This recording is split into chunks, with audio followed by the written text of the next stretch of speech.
Welcome to Talking Memories, the podcast of the School on European Memories. This season, we explore historical revisionism and ask a bold question. Who owns the past?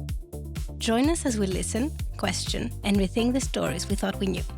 Let's get into it. Episode 1. How myths drive our understanding of history in the present.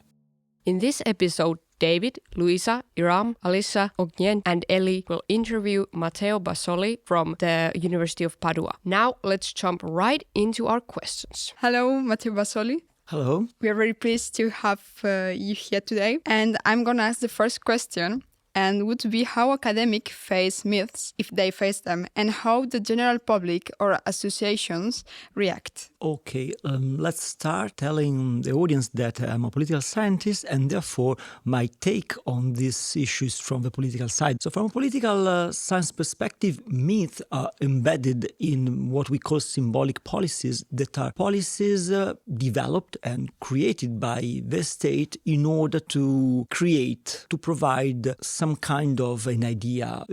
And symbolic policies can be of different nature, and of course myths are part of symbolic policies, or at least can be linked to this type of policies. Or myths are also the founding moments of our own countries or for the European Union. I mean, the Schuman Declaration is a myth, meaning that it exists, of course, but all the meaning we attach to it, somehow a social construction. And so when Rome was founded, of course, there is a date for Italians that is considered the founding date of Rome. But of course, this date is completely arbitrary, but still is something that we call whenever you see a flag of Rome and you see the wolf, you relate to that specific myth. How do you think these political myths have actually translated into policy making and strategic communication? Can you name us maybe an example of how these politics translated into policy? I mean, I already mentioned a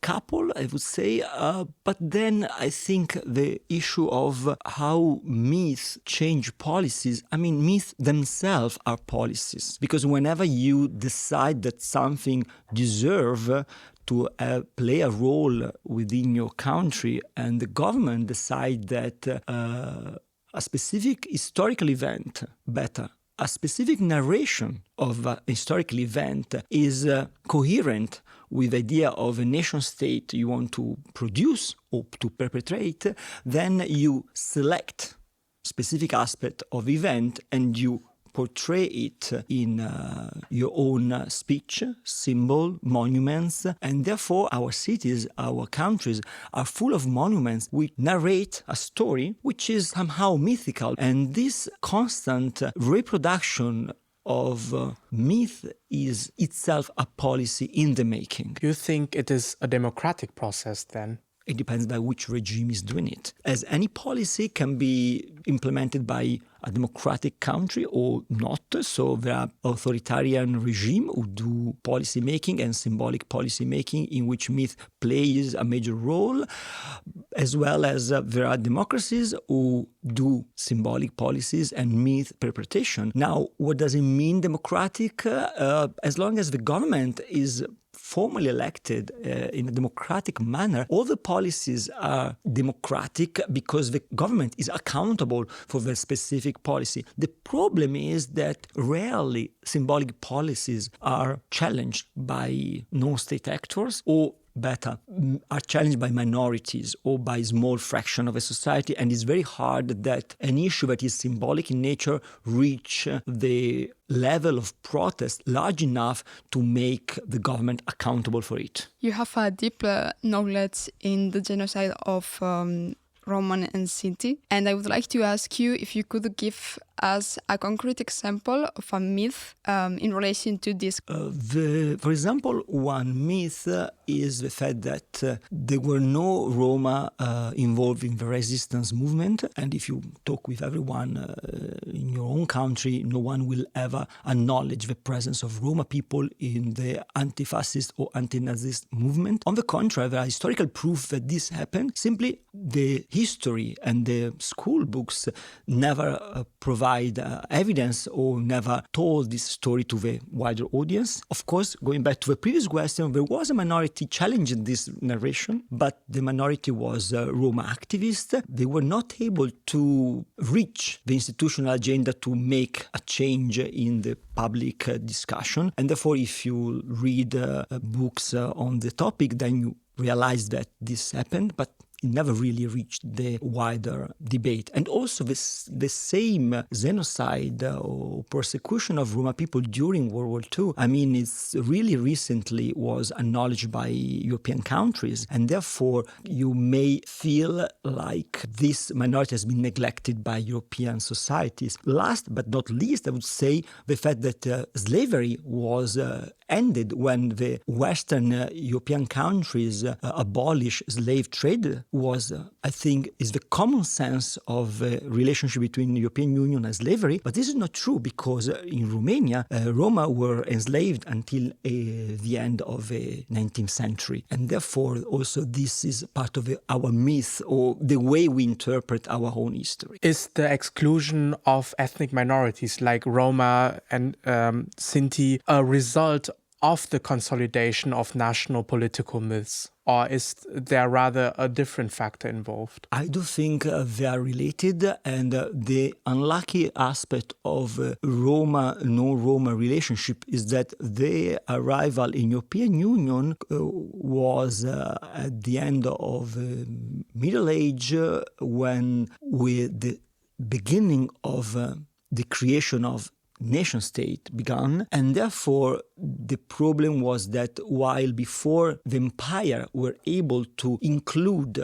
people with different background, different languages, different culture, different religion, nation state were less able to do so because nation state itself, as a social construction, requires some shared aspect that was challenged by the Roma presence. Thank you so much for these great answers, Matteo. One last question, perhaps to end, is how these political myths or minorities, those genocide that you work on, is related to memory policies? Oh, this is a very good question. Thanks a lot. I think the crucial aspect of memory policies is that we constantly need some sort of memorialization, and we do some sort of memorialization. And therefore, what is included and what is excluded by our process of memorialization is a crucial aspect of our democratic fabric. And this is the reason why I do think that the Roma issue is important from a mnemonic perspective, because if we decide that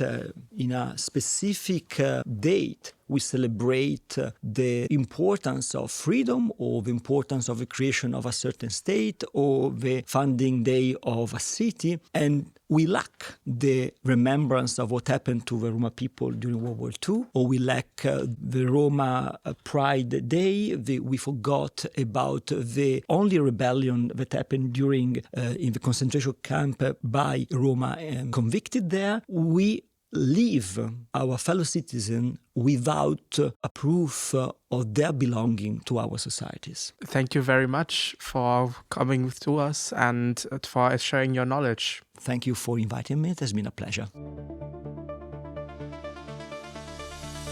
So let's move on to the discussion part. We are going to speak about the different myths from our own countries. I'm going to start. I am Lluïsa and I came from Spain. When I think of political myths, I immediately think on Franco's dictatorship and the revisionist discourse taught in schools during that era. For instance, it was claimed that thanks to Franco, Spain avoided involvement in the Second World War. However, the reality is very different. Spain was not neutral. Indeed, it provided logistical support, resources and even soldiers to the Axis powers. Furthermore, Hitler himself eventually decided against Spain's entry due to the country's post-Civil War devastation. What surprised me the most is how this pro-Franco narrative deeply permeated society. Even some individuals on the political left took years to realize how reality had been distorted. And I believe this is a clear example of how myths that warp history becomes myth of the present and future if there are no critical voices to question and debunk them.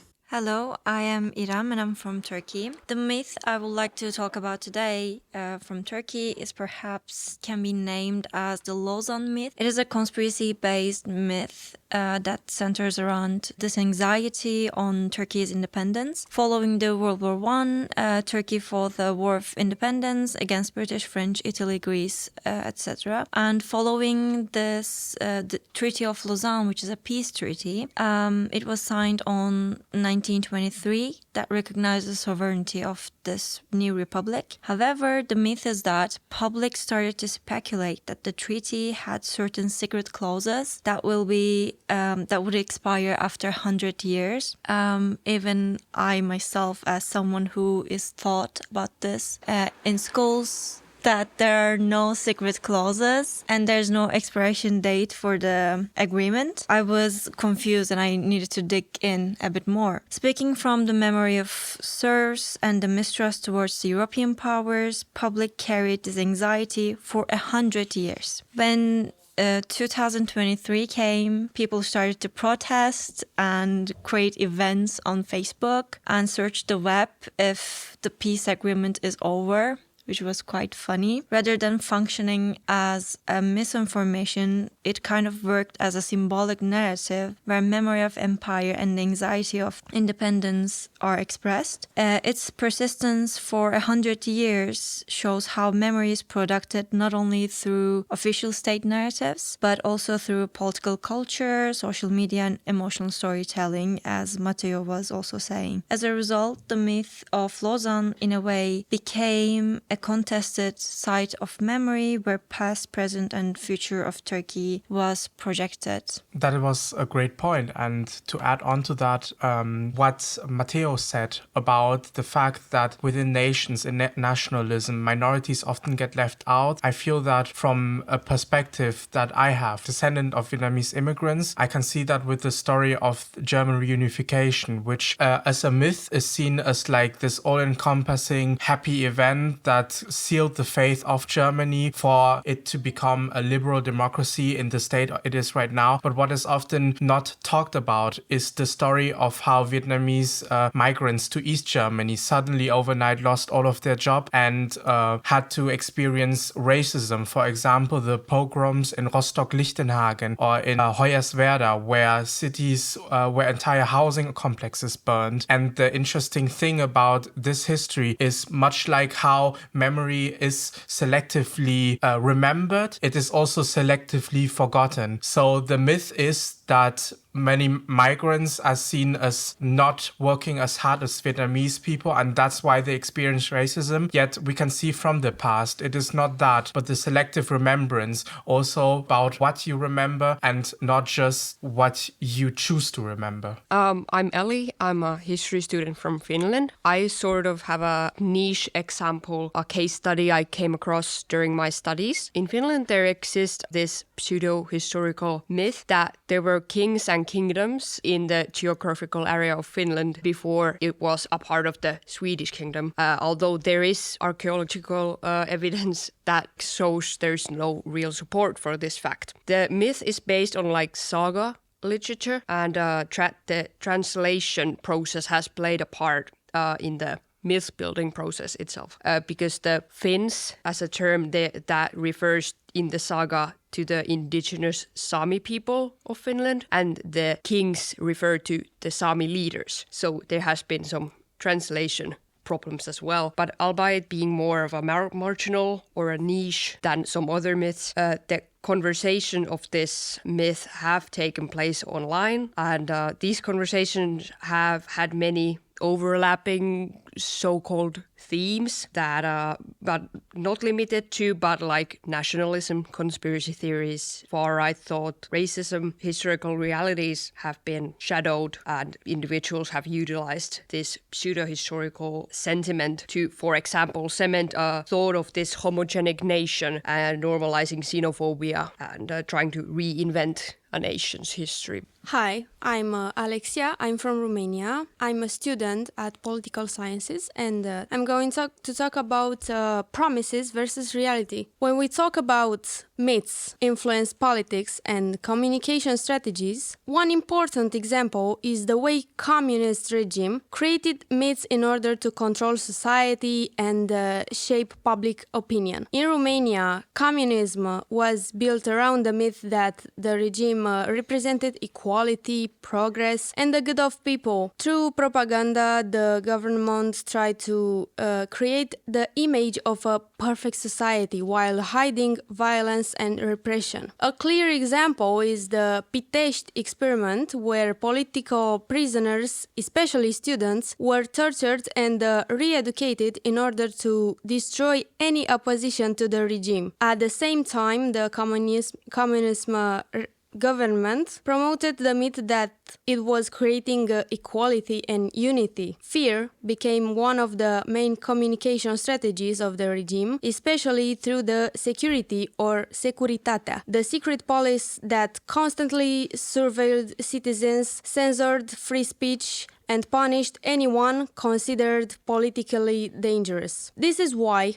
the idea that life was better during communism regime is largely a political myth. While the regime promised stability and security, people actually lived without freedom of speech, without free elections, and in constant fear of being monitored or reported. Many Romanians faced shortage of food, electricity, and heat, while thousands were imprisoned, deported, or intimidated by the state. The regime used propaganda to create an idealized image of society, but that image ignored the suffering happening behind it. Hello everyone, my name is Ognjen, and I'm going to conclude onto all of these previous examples and to provide a sort of a differing perspective coming from a country that is contextualized in a bit of different situation. I'm from Bosnia and Herzegovina, and because of the history of the country and the way it was relatively recently gained its independence and the way it was born, there isn't an overarching dominant political myth that pertains public sphere, but we have sort of three differing groups of political myths that each of three main ethnic groups is attached to. So basically these myths are connected to the period of socialist Yugoslavia and the feeling of victimization and self-victimization between these three dominant ethnic groups, as well as the period in the 1990s where these political myths about the period in former socialist Yugoslavia were used to mobilize and rally people in order to support dominant political actors and mobilize them to act in a certain way. So the political myths in Bosnia and Herzegovina are not striving to gain whole-wide or comprehensive popularity or support among the whole population of the country, but they sort of have their niche groups that they are aiming to target and they are aiming to mobilize. So political myths in Bosnia and Herzegovina are relatively divided into three target groups, and these myths all have a competing version of what the best of the country is. Thank you so much, everyone. I think it is a highly engaging episode on how political myths and how they are used as an apparatus of memory politics and how our personal stories matter as well. In that sense, every country or everyone here has some kind of a story to tell. Thank you so much. Talking Memories is a production of the School on European Memories. Produced by Fernanda Zanuzzi, Moritz Hergl, and Natalia Papageorgiou. Original idea by Fernanda Zanuzzi and Cesc Meinzer. Recording and post-production, Benjamin Samama. All episodes were recorded at the Jean Monnet House from May 4th to 6th, 2016 during the 4th School on European Memories. This podcast was made possible with the support of the European Commission and the European Parliament. However, the views expressed are those of the authors and do not necessarily reflect those of the institutions.